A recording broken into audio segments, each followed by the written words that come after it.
Lucy Hunt entered the restaurant where elegance masked a toxic atmosphere. Beneath the fine dining was racism and power wielded through fear. The manager's cold gaze soon turned to shock when he realized he'd lost control. What followed stunned everyone.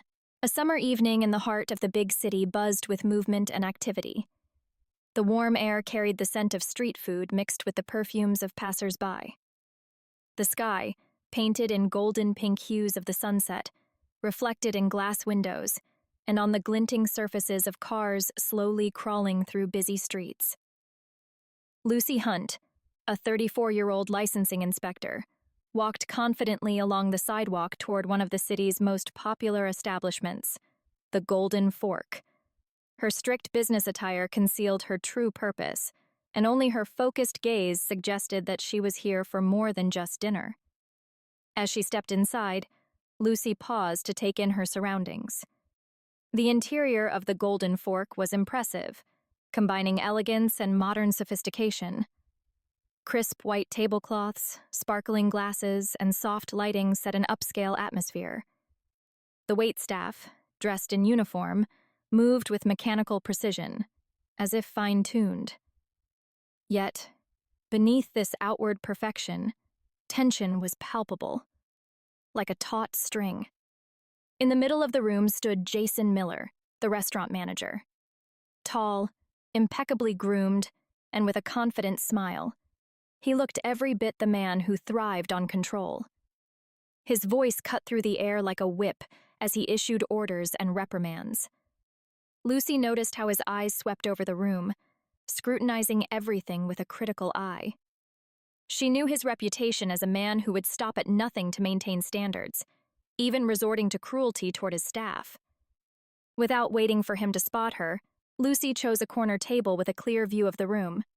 Sitting down, she discreetly took out her notepad and activated a pen equipped with a hidden camera.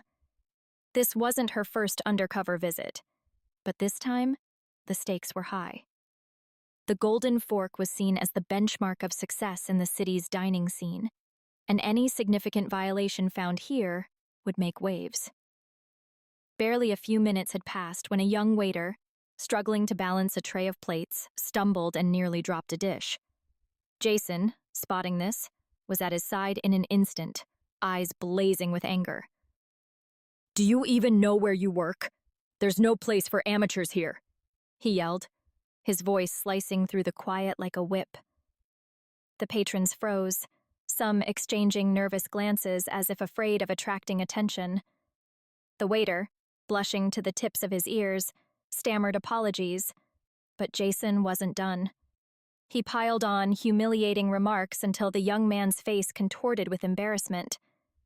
Lucy, pretending to study the menu, gripped her pen tightly. She felt a steady resolve building within her. Each word and gesture from Jason was noted down, filling her notepad with observations. She knew that the moment of reckoning, one that would upend the order in this establishment, was drawing near. Lucy sat at her table, observing as the lively noise of the restaurant slowly returned. The patrons resumed their conversations and meals, while the waitstaff hurriedly served orders, glancing around to avoid unwanted attention from the manager. She waited for a moment when the tension subsided a bit and approached the front desk. This time, she needed more than just observation. She had to engage. Jason Miller, leaning against the desk, reviewed the schedule and occasionally cast annoyed looks at the room. Noticing an unfamiliar woman approaching him, he rolled his eyes, his face twisted in fatigue and irritation. He assumed he was about to hear another round of complaints from what he considered overly picky customers. "How can I help you?" he asked, his voice as cold as ice. Lucy, keeping her emotions in check, leaned slightly closer to the desk. "I have some questions about your establishment," she began in an even, friendly tone. She knew that one wrong note could escalate the situation, but Jason's patience was already thin. Crossing his arms to make himself appear even more imposing, his narrow, light eyes flashed with annoyance. "If you're here to complain, find another restaurant," he said through gritted teeth. "We don't have to tolerate criticism, especially from people like you." The words, dripping with disdain, hung in the air like a lightning strike. They stung Lucy, sparking a surge of indignation, but she managed to keep her expression composed. Her gaze hardened, though she maintained a polite exterior. Whispers began to build around them, and a few patrons turned to see the source of the commotion. The waitstaff grew quieter, pretending to focus on their tasks while casting side glances full of curiosity and fear. Lucy knew that every word and action had to be precise. She could feel the hidden cameras embedded in her accessories recording every moment. This was the test of her composure and professionalism in the face of insulting, unjust treatment. With controlled calm, Lucy reached into her pocket and took out her identification. The golden badge shimmered under the restaurant's lights. She placed it carefully on the desk in front of Jason. The manager's face, which had been full of scorn, shifted as recognition and then shock registered. His anger gave way to confusion, which quickly turned to a cold dread. His eyes widened, and his mouth parted slightly, as if unable to process what he was seeing.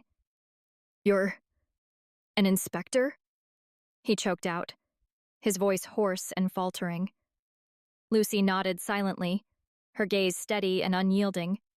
She opened her notepad, filled with detailed notes. "Well, Mr. Miller," she began calmly, "I have already noted several violations: dirty floors, improper food storage temperatures, insufficient sanitation practices in the kitchen." Each item landed like a verdict, echoing in the tense silence. The restaurant seemed to hold its breath, waiting for the next word. Patrons who had been chatting moments before now listened intently. The waitstaff, who typically avoided even glancing in Jason's direction, watched with an expression of cautious satisfaction. Their eyes shone with a mix of curiosity and a disbelief-tinged joy. The man who had ruled by fear was now the one exposed. Jason turned pale. His jaw clenched, and a thin sheen of sweat appeared on his forehead. He searched for a way out, but the situation was beyond salvaging. His arrogance and scorn melted away, replaced by helplessness before a woman who had methodically laid bare the weaknesses in his management. She continued reading her observations, her voice measured, but each word striking like a hammer blow, shattering the illusion of his invincibility. Staff members who had once dreaded his sharp words and biting critiques exchanged glances filled with quiet satisfaction. At last, someone in the back exhaled audibly, breaking the strained silence. A week later, following inspections and public outcry, the Golden Fork was shut down indefinitely to address multiple violations.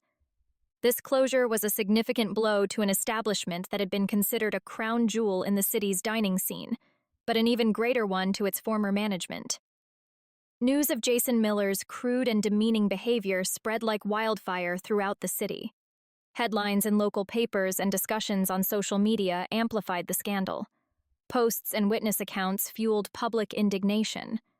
People shared stories of mistreatment and unfairness that had stayed hidden until now. Social media posts gathered dozens of supportive comments, showing solidarity with those who had endured similar moments. Locals who had once dined at the Golden Fork, believing it to be the epitome of quality, were shocked at what had been happening behind the scenes. The story had exposed the true nature of the facade Jason worked so hard to maintain, an appearance of perfection upheld by fear and pressure. Lucy Hunt, unaccustomed to the spotlight, received numerous congratulations from colleagues and acquaintances.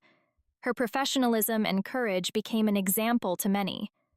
Her name was mentioned at meetings and business discussions as people emphasized not only compliance with standards, but also the importance of fighting injustice within workplace dynamics. Without realizing it, she became a symbol of integrity and respect in the professional sphere. Jason Miller was forced to resign. His attempts to hold onto his position, relying on his reputation as a strict but effective manager, proved futile. The new management, aware that the restaurant's reputation was at stake, swiftly implemented reforms. Internal staff training sessions were launched, management methods were revised, and a zero-tolerance policy for unethical behavior was introduced. The atmosphere changed, Employees felt a sense of relief and newfound confidence that they could work without the threat of humiliation. Lucy watched with a slight smile, knowing her work had not only directly improved licensing standards, but also helped dismantle a toxic culture within the restaurant. She realized this was just the beginning, that more work lay ahead to improve conditions in other establishments. But this step was crucial and symbolic, a victory against hypocrisy and cruelty.